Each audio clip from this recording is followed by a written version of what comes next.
Le soleil cognait fort sur les toits de tôle, étalant sa chaleur comme une dette qu'aucun habitant ne pouvait rembourser.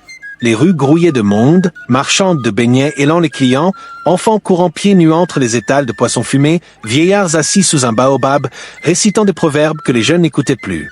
Un homme en boubou, un cure-dent coincé entre les dents, négociait bruyamment un tas de mangues avec une vendeuse qui ne comptait pas se laisser arnaquer. Plus loin, un groupe de femmes en pagne colorée riait aux éclats, échangeant des ragots dignes des meilleurs griots. L'air était épais de parfums mêlés, l'odeur du poisson braisé se battait avec celle du piment grillé, pendant que la fumée des marmites tentait de rivaliser avec la poussière rouge soulevée par le passage des mobylettes pétaradantes. C'était une ville pleine de vie, où chaque journée s'ouvrait comme un livre rempli d'intrigues, de drames, et parfois, de tragédies. Mais au cœur de cette effervescence, un garçon marchait comme s'il n'appartenait à aucun monde. Sous un soleil qui ne pardonnait rien, Gado avançait, les mains dans les poches, le regard arrogant.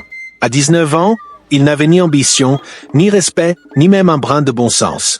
Il était le genre de garçon qu'on maudissait en le voyant arriver et qu'on remerciait en le voyant partir.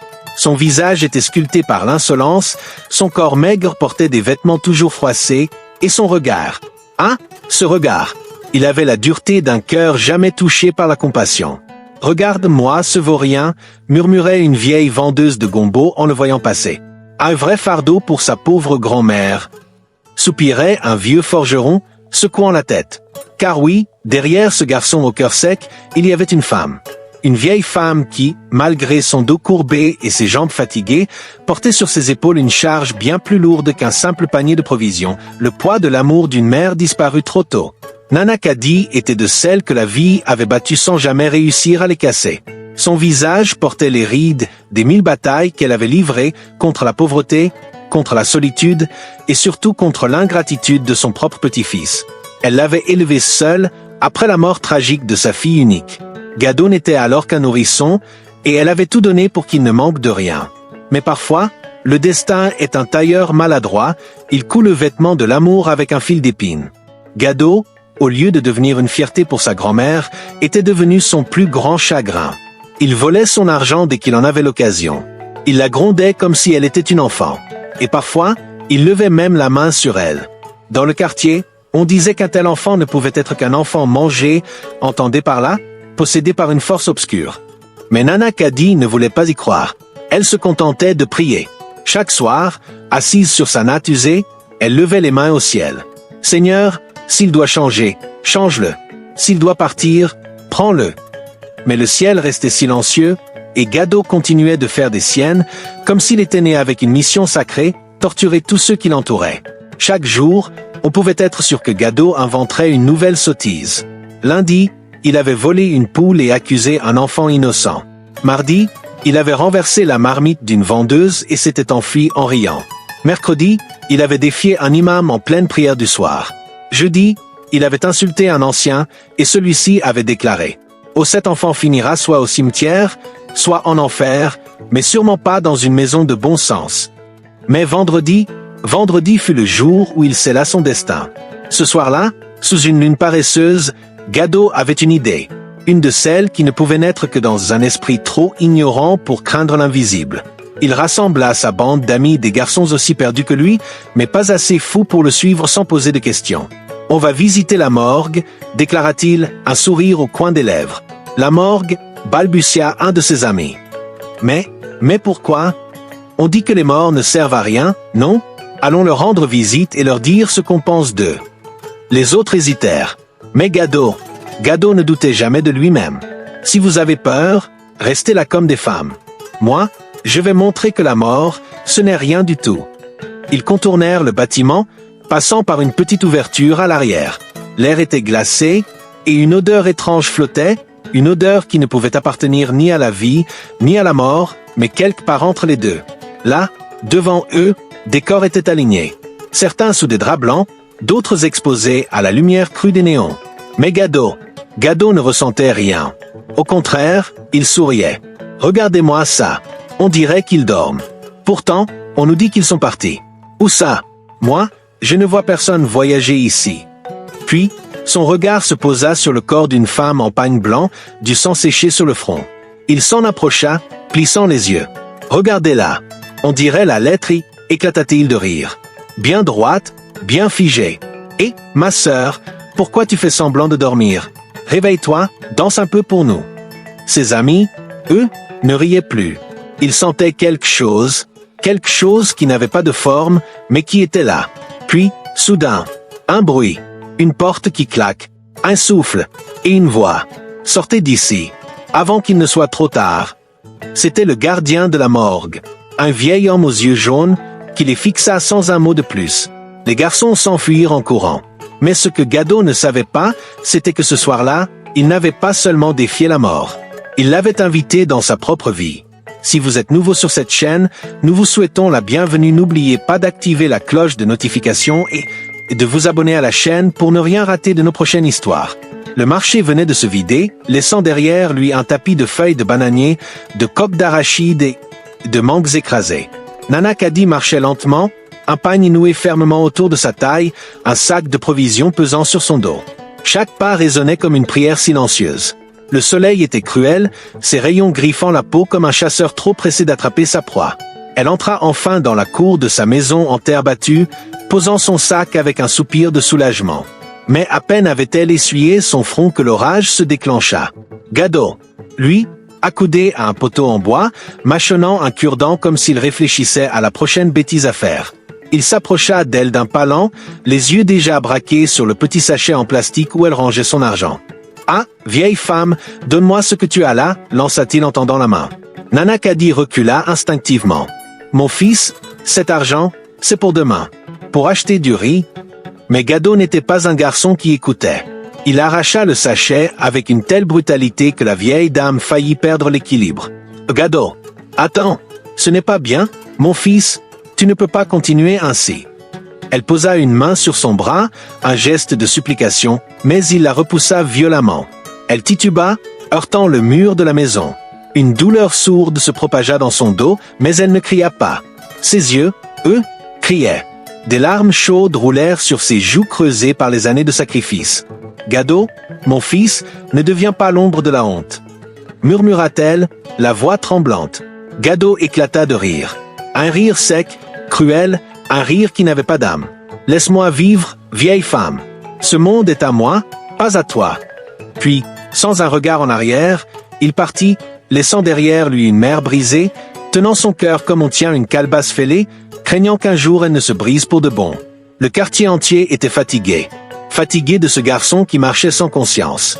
Fatigué de ces frasques qui s'accumulaient comme des nuages noirs annonçant un orage dont personne ne voulait. Un jour, il avait volé des oranges chez une vieille marchande, et quand elle l'avait attrapé, il lui avait ri au nez. « Oh maman, il faut apprendre à donner avec le cœur. » Un autre jour, il avait jeté une poignée de sable dans la marmite d'un vendeur d'igname frites, simplement pour voir sa réaction. Une fois, il avait poussé un enfant dans un fossé pour lui voler sa petite monnaie. Tout le monde avait une histoire sur Gadot le malheur. Alors, ce matin-là, ils se réunirent sous l'arbre à palabres. Le vieux Boucard, le chef du quartier, prit la parole. « Ce garçon-là, il est pire qu'un moustique dans une moustiquaire trouée. Il nous pique sans jamais partir. » Les femmes hochèrent la tête. On ne peut pas le laisser continuer. Il insulte les anciens, il vole les marchands, il frappe même les plus petits, lança une vendeuse de mille, encore amère de la dernière fois où Gadot l'avait traité de relique du passé. Le vieux Momo, assis sur une natte, cracha sur le sol. Sa propre grand-mère doit l'abandonner. Il est un arbre sec, il ne donnera jamais de fruits. Le silence s'abattit sur l'assemblée. Tous savaient que c'était impensable. Nana Kadi, qui écoutait depuis un coin, s'avança doucement. Elle posa son bâton à terre, se redressa autant que son dos le lui permettait, et dit d'une voix douce mais ferme. « Si sa propre mère l'a confié à moi, comment puis-je le rejeter ?» Les murmures s'élevèrent. Certains baissèrent les yeux. Car le poids d'un enfant ingrat n'est jamais léger. Mais Nana Kadi, elle portait ce poids avec la force d'une femme qui aimait au-delà du supportable. Ce soir-là, alors que Gadot ricanait dans un coin, buvant du thé avec ses amis, Nana Kadi s'agenouilla sur sa natte et leva les mains vers le ciel. « Seigneur, je suis fatigué. Si cet enfant doit changer, change-le. S'il doit partir, prends-le. Mais ne laisse pas mon amour pour lui être une malédiction. » Le vent souffla légèrement. Les flammes de la lampe vacillèrent. Et quelque part, dans le royaume des esprits, une ombre s'éveilla. La nuit était épaisse, chargée d'une chaleur lourde comme un fardeau. Pas une seule étoile ne brillait, comme si le ciel lui-même avait fermé les yeux sur ce qui allait se passer. Gado et sa bande de vauriens traînaient dans les ruelles sombres, riant bruyamment, renversant ici une bassine d'eau, là une calebasse pleine de riz. Leur insouciance était une arme qu'ils maniaient sans prudence. Ce soir-là, Gado avait une idée. Une idée de celle qui sente la folie, la provocation et le malheur. Les gars, j'ai entendu dire que la morgue, c'est là où les morts dorment. Mais moi, je pense qu'ils ne dorment pas, ils attendent. Ses amis frissonnèrent. Même eux, qui étaient pourtant habitués aux bêtises, sentaient que cette histoire sentait le vent mauvais. Gado, c'est pas une bonne idée. Chuchota Booba, son plus fidèle complice. Silence, Booba. Tu as peur d'un tas d'os froids? Viens, on va voir si les morts savent se plaindre. Et ainsi, le groupe marcha vers la morgue, une bâtisse basse en terre cuite, plantée au bout du quartier comme une vieille malédiction oubliée. Le portail principal était verrouillé, mais Gado connaissait une faille. Il guida ses amis jusqu'au mur arrière, là où la clôture était abîmée par le temps. « Aidez-moi à grimper. » Ils se regardèrent, hésitants. « Vous avez peur? Restez là comme des vieilles chèvres, moi j'entre. » Avec l'agilité d'un singe habitué au toit des maisons, il escalada le mur et atterrit de l'autre côté. Les autres, piqués dans leur orgueil, le suivirent. Ils étaient à l'intérieur de la demeure des morts. Le vent soufflait doucement, comme un murmure d'outre-tombe. Devant eux, des corps alignés, recouverts de draps blancs. Le silence était pesant, plus lourd qu'un secret ancien. Mais Gado ne respectait rien. Il s'avança, ricanant comme un enfant devant une bêtise qu'il s'apprête à commettre. « Alors, c'est ici qu'on vous cache après que vous avez perdu le combat contre la vie. » Ses amis n'osaient plus bouger. L'air était devenu plus épais. Gado s'arrêta devant le corps d'une jeune femme.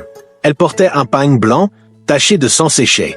Son visage, figé dans une expression de tristesse, semblait attendre quelque chose. Mais Gado n'attendit pas. Il éclata de rire. « Regardez-moi ça. On dirait une planche de bois. » Même la mort n'a pas voulu lui donner du repos. Droite comme la lettre I. Son rire résonna.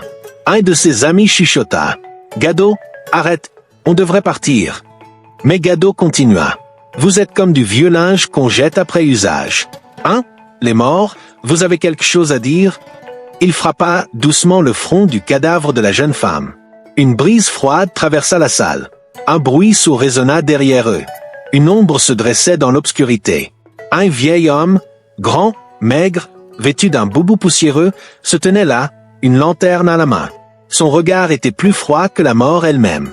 Il avança lentement, sans bruit, comme s'il glissait sur le sol. « Qu'est-ce que vous faites ici ?» demanda-t-il d'une voix grave, usée par le temps. Les garçons sursautèrent. « On voulait juste voir. » Bredouilla Booba.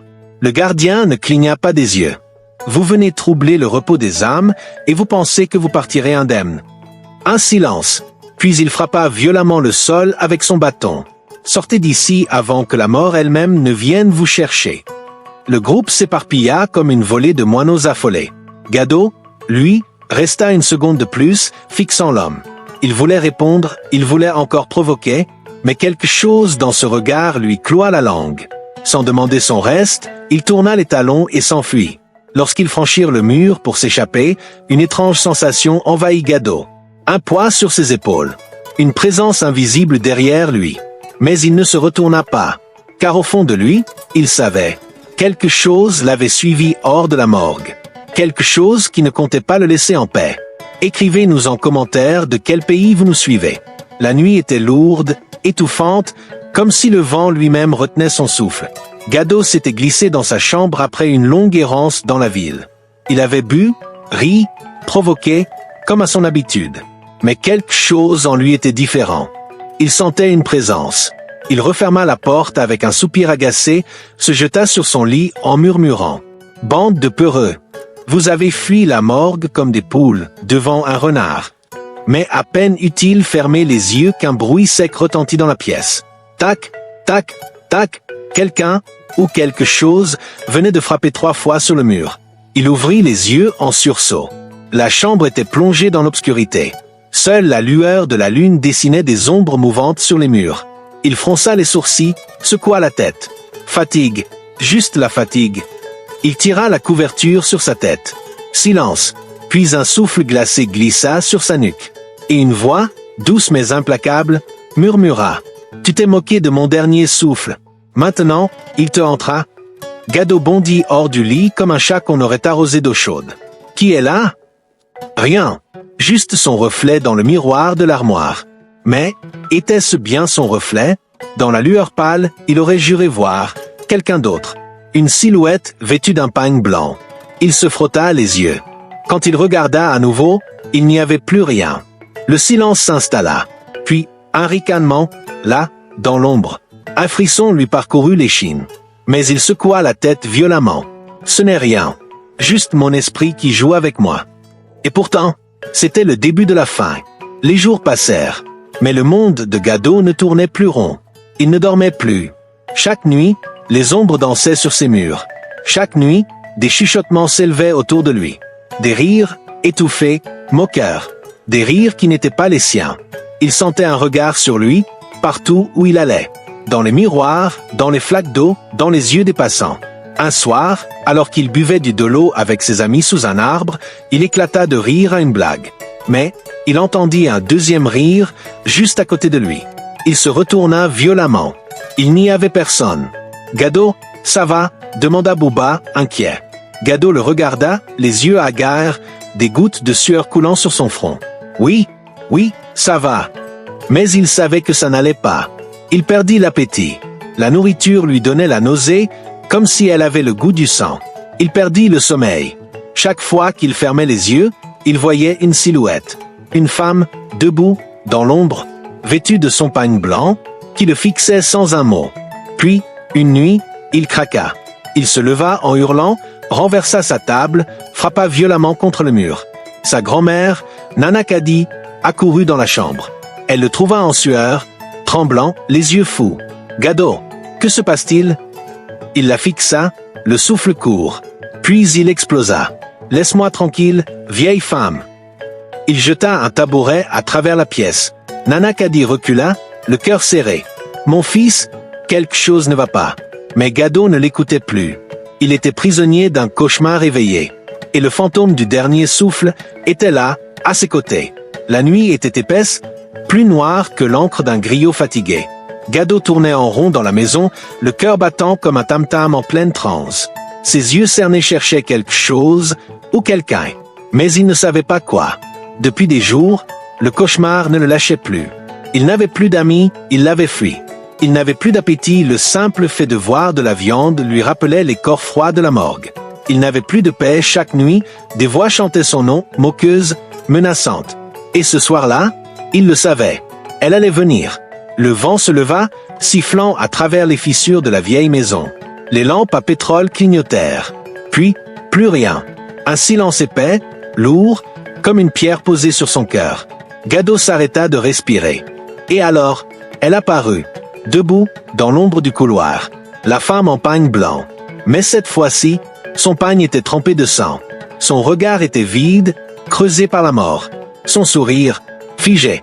Un rictus, froid, glaçant. Elle ne bougeait pas. Elle le fixait. Lentement, elle tendit la main vers lui. « Viens goûter au repos dont tu te moquais tant. » Sa voix était douce, comme une mère appelant son enfant. Mais Gado ne voulait pas être son enfant. Il voulait fuir. Un hurlement déchira la nuit. Le hurlement de Gado. Il recula si vite qu'il trébucha sur une natte et s'écrasa lourdement contre le mur. Mais il ne sentit rien. Seule la peur existait. Il bondit sur ses jambes, les yeux fous, et s'élança hors de la maison.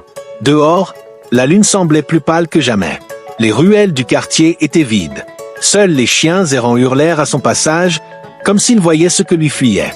Il courait, pieds nus, ignorant les pierres qui lacéraient sa peau. Il courait, le souffle court, fuyant une ombre qu'il ne pouvait plus ignorer. Puis, il trébucha. Son corps s'effondra dans un tas d'ordures. Un mélange de restes de nourriture, de bouteilles cassées, de chiffons usés. Son visage plongea dans la puanteur du monde qu'il avait méprisé.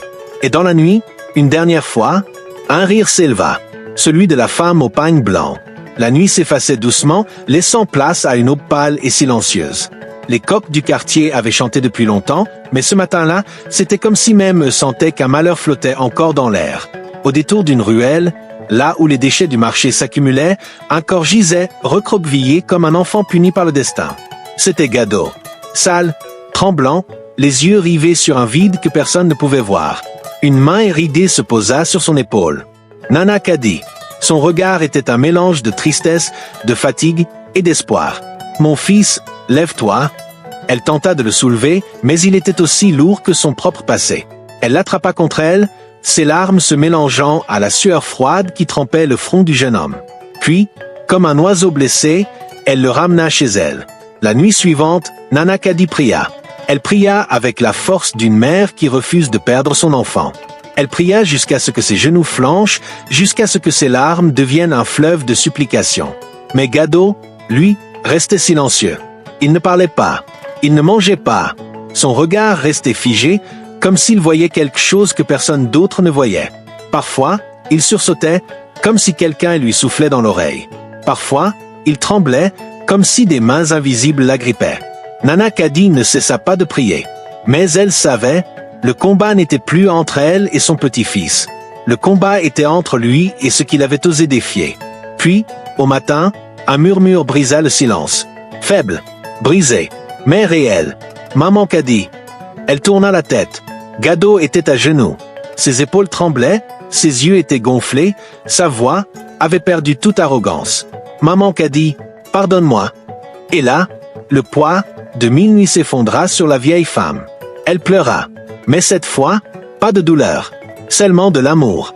Elle s'agenouilla, prit le visage de son petit-fils entre ses mains ridées et l'embrassa sur le front. « Mon fils, je t'ai déjà pardonné. » Mais alors qu'elle prononçait ces mots, elle sentit quelque chose.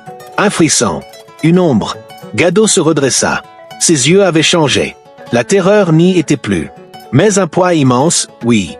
Il se mit à prier, à implorer le pardon de chaque voisin, de chaque ancien, de chaque enfant qu'il avait blessé. Il changea. Il devint un homme pieux, humble, un serviteur de la communauté. Mais, parfois, au détour d'un miroir, il voyait encore un pagne blanc taché de sang. Et il savait, certains péchés ne s'effacent jamais vraiment. Cher interlocuteur, le quartier ne fut plus jamais le même. Les anciens racontèrent l'histoire de Gado aux jeunes pour leur apprendre à respecter la vie et la mort. Et chaque nuit, lorsque le vent soufflait doucement à travers les ruelles, certains disaient entendre un murmure, un rire lointain, celui d'un garçon qui avait défié l'invisible, et qui, désormais, ne pouvait plus fuir. Nous voici à la fin de notre histoire. Si elle vous a plu, laissez-nous votre commentaire et partagez pour la vie et le soutien de votre chaîne. Merci de nous avoir suivis et à bientôt pour une nouvelle histoire.